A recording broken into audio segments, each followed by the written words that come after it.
Olá, meninos, meninas, jovens, adolescentes, povo de Deus, juventude radicalize, radical em amar ao Senhor e a servir ao nosso Deus. Que Deus te abençoe, seja bem-vindo a mais um programa Vem com a gente para o céu, servir a Jesus. Nós vamos todo mundo morar no céu. Amém. Lá está sendo preparado um lugar para a gente estar lá e nós vamos ficar pertinho lá, agarradinho, servindo ao Senhor. Está aqui conosco hoje Pedro, servo de Deus. Ele é servo de Deus e é irmão do nosso cameraman. Eu tenho certeza da minha salvação. Achou que ia escapar. Filho do Marcelo e da Rosana. E o Pedro está lá no seminário de Anápolis, se preparando, formando esse ano, né? Eu estou esquecendo aqui. Namorada da Lorena. Falar o nome da Lorena, ela vai achar ruim. Está lá estudando, se preparando para poder vir como pastor, está aqui nos ajudando, nos auxiliando no ministério. Pedro, seja bem-vindo. Obrigado. Que Deus te abençoe. Chegou esses dias, já chegou com a entrevista marcada. A gente estava ansioso para você chegar. Bom, se você não sabe a história do Pedro, ele já estava cursando a Universidade Federal, não era? Isso. Federal. E ele passou lá, não sei se foi bem assim, mas vou inventar uma história assim.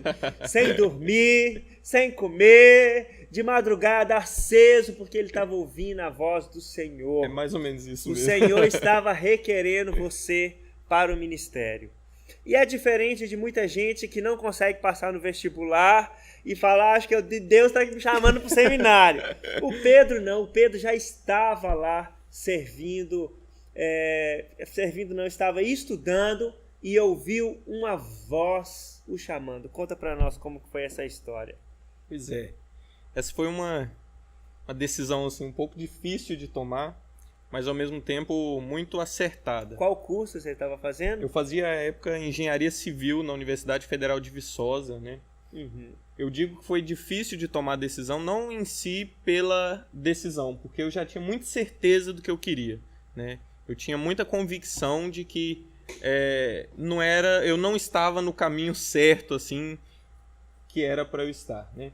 Mas aí a dificuldade veio justamente pelo período, né? Eu passei 3 anos da minha vida me dedicando integralmente, de manhã, de tarde, de noite, aos finais de semana, estudando muito, para conseguir aquela vaga na universidade, né? Algo que foi uma luta muito grande para mim e também o que é o sonho de muita gente, né? Uma vaga muito concorrida. Então isso me deixou em um certo conflito.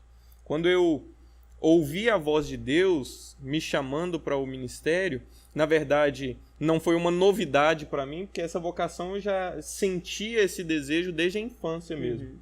Eu já percebia sinais e já entendia que esse era o projeto de Deus para mim.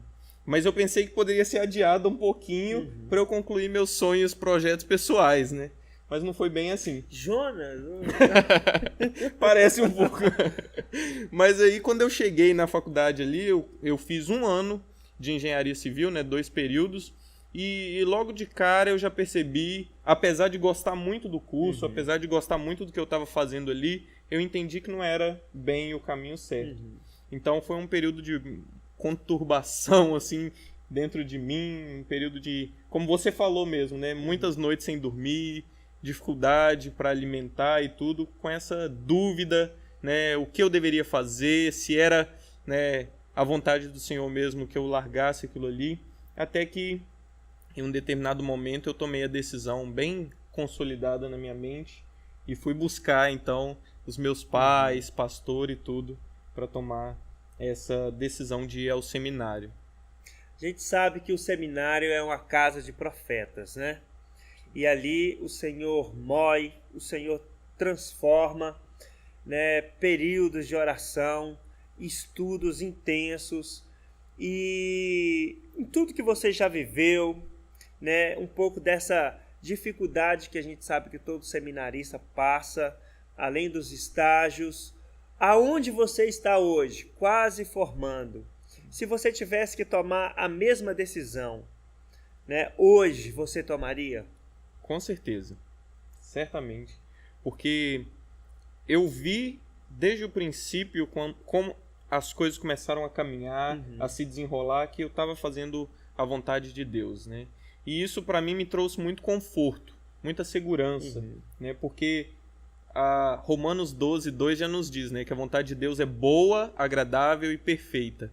Então, essa convicção me deu muita segurança ao tomar minhas decisões, né, de ir para o seminário, de como permanecer ali, da maneira de agir ali, de conviver com as pessoas. Tudo isso foi pautado nessa certeza de que a vontade de Deus é boa, agradável e perfeita, e assim tem sido na minha vida.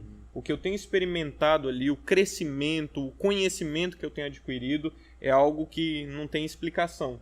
O seminário é como se fosse um fermento que você joga no bolo e te faz crescer de uma maneira muito mais rápida do que você cresceria no seu dia a dia.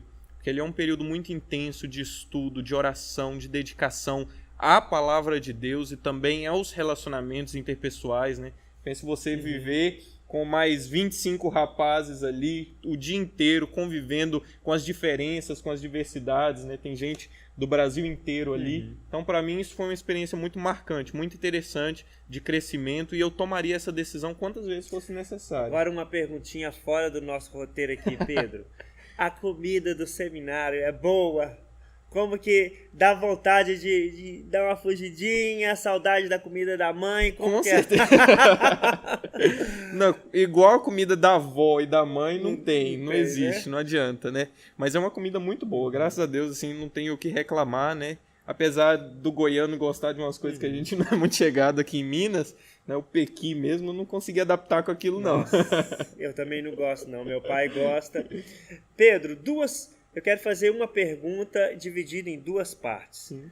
Eu sei que lá você estuda, existem questões práticas, e você está sempre vindo, e é uma das nossas necessidades que você venha passar as suas férias. Quando você está aqui em férias, você também está estagiando. Sim. É diferente quando você estuda lá as questões teóricas, do lidar com pessoas, e você chega aqui e na prática tem muita coisa diferente. E a segunda questão a gente sabe que o ministério pastoral, né, você vai lidar com crianças, adolescentes, jovens, adultos, pessoas de terceira idade. E hoje, nessa fase, quase formando, já tem uma geração que você se identifica mais, que você se sente mais à vontade para poder trabalhar? A primeira, então, né? Realmente, a distinção entre prática e a teoria, ela acontece, né? Não tem como negar. Isso aí a gente estuda lá. O bom é que a formação no seminário nosso lá, ela acaba sendo muito prática também. Porque, querendo ou não, a gente tem que estar envolvido na igreja durante os finais de semana, durante a semana. Então, você acaba aprendendo a teoria e aplicando na prática meio de forma imediata, né? Mas quando você chega para um período mais intenso, de um mês aqui na igreja, né, auxiliando a igreja que te enviou, o contexto onde você vai estar inserido depois de sua formação, isso é muito importante, assim, muito interessante, a maneira como as coisas acontecem. Porque você vê aquilo que você estudou ali se desenrolando e o desafio de lidar com isso, né, com as suas pressões, com as questões de improviso, que você não tem ali como cobrir tudo, né, no seminário. Então você fica ali um período estudando, você vai mais nas bases, nos fundamentos, e tem uma luz, um norte de como agir em determinadas situações, de aconselhamento principalmente, essas questões mais práticas, né, do ministério. Só que quando você chega na realidade, aquilo que é um fundamento tem que se tornar diversos ramos, né? Então, esse desafio, aí que o bicho pega. Aí Imagina. Que você tem que se desdobrar, se desenrolar mesmo e pedir orientação de Deus, né? Essa é fundamental. Na hora da dúvida, da incerteza, pode ter certeza que a resposta vem de Deus, porque é Ele que guia o nosso ministério, né? Amém. Então, isso é fundamental. E a área assim, que você sente hoje uma facilidade melhor de você se comunicar? Isso é difícil de responder, porque ali no seminário a formação é integral, né? Você aprende a lidar com todo tipo de gente, com todo tipo de público, com todas as faixas etárias, como eu disse já. é baiano, é paraense, é gente de tudo quanto é canto do Brasil. E isso você vai lidando e te faz crescer como pessoa, né? Te faz entender, ser mais compreensivo, mais tolerante. Então, hoje em dia, eu diria que a minha formação é muito mais completa, né? Como ministro e futuro pastor, né? Isso, para mim, é uma experiência que me formou para o ministério. Então, hoje eu lidaria muito bem com qualquer faixa etária, no sentido de que eu sei onde buscar as ferramentas necessárias, eu sei onde procurar ajuda para crescer, né? Porque em qualquer área que eu for atuar, eu sei que eu vou ter desafios, eu sei que eu vou ter também minhas facilidades, né? Mas graças a Deus eu recebi ferramentas suficientes para estar crescendo, para procurar mesmo um livro, uma leitura, um estudo, uma formação melhor em determinada área. Então eu diria hoje, por ser jovem, que eu me identifico um pouco mais com os jovens, claro. É a minha linguagem. Eu também sou jovem, eu me sinto... É claro, a nossa linguagem, né, Juninho? Então, isso é evidente, né? Eu acho que é óbvio. Mas também eu sei que o que Deus quer fazer através de mim vai atingir os diversos públicos, né? E eu preciso estar preparado para os desafios de cada uma dessas áreas, né? Então é o que eu tento conciliar na minha mente, assim, comigo mesmo, me identificando, né? Tentando ser alguém que possa servir a Deus onde Ele me colocar, né? Inclusive, não só em níveis etários, né? Idade, mas também com classes sociais, que o nosso país é tão diversificado, né? E também funções mesmo, né? Hoje um pastor ele pode ser missionário, ele pode ser um pastor de igreja local, ele pode ter várias atuações, né? Então é isso que eu procuro ter em mente. Amém. De que o ministério de Deus é muito grande, né? A seara dele é muito grande. E que há espaço para todo mundo, para todo tipo de gente, para todo mundo que quer servir a Deus, há lugar. Então, pessoal, vocês ouviram aí o Pedro dizer níveis etários. Então, essas coisas você só aprende quando você vai para o seminário. Que isso? Né? Que coisa, o linguajar do cara, hein?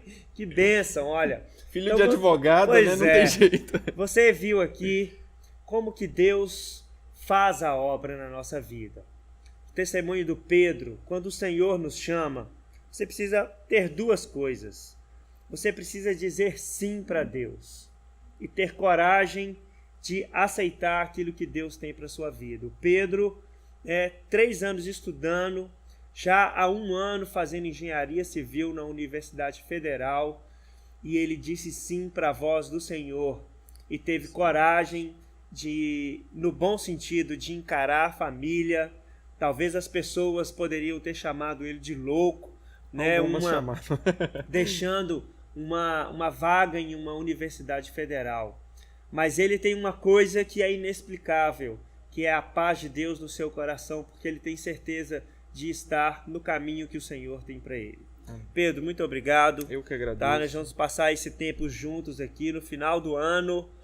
Eu já falei com o pastor Edinho que você vai estar conosco aqui, se o Senhor permitir, é claro, né? Nos auxiliando, nos ajudando com toda a juventude. Olha, que o Senhor te abençoe, tá? Curta o nosso canal, compartilhe, dá um like aí, abençoa a gente, envie esse vídeo para inúmeras pessoas que você conhecer. Quem sabe muitos jovens estão perguntando o que Deus tem para mim.